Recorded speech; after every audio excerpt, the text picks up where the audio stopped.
एवं चतुर्दश जगन्मयतां गतस्य पातालमीश तव पादतलं वदन्ति पातोर्ध्वदेशमपि देवरसातलं ते गुल्फद्वयं खलु महातलमद्भुतात्मन्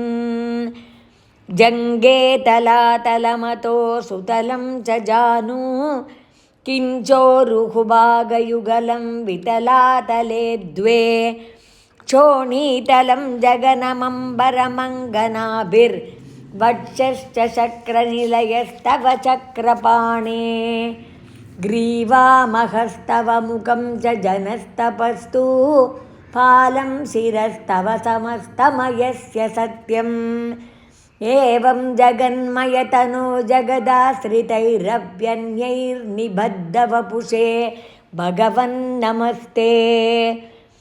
त्वद्ब्रह्मरन्ध्रपदमीश्वर विश्वकन्द चन्दांसि केशवगनस्तव केशपाशाः उल्लासि चिल्लियुगलं द्रुहिणस्य गेहं पक्ष्माणि रात्रिदिवसौ सविता च नेत्रे निःशेषविश्वरचना च कटाक्षमोक्षः कर्णौ दिशोऽश्वियुगलं तव नासिके द्वे लोभत्रपे च भगवन् अधरोत्तरोष्टौ तारागणाश्च रदनाः शमनश्च दंष्ट्रा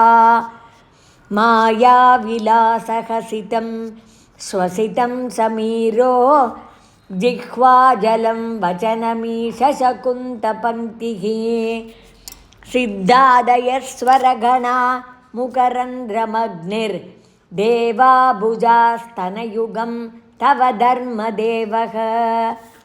पृष्ठं त्वधर्म इह देवमनस्तुधांशुरव्यक्तमेव हृदयाम्बुजमम्बुजाक्ष कुक्षिसमुद्रनिवहावसनं तु सन्ध्ये शेफप्रजापतिरसौ वृषणौ च मित्रः श्रोणीस्थलं मृगगणाः पदयोर्नकास्ते हस्त्युष्ट्रसैन्दवमुखागमनं तु कालः विप्रादिवर्णभवनं वदनाब्जबाहुचारूरुयुग्मचरणं करुणाम्बुधे ते संसारचक्रमयि चक्रधरक्रियास्ते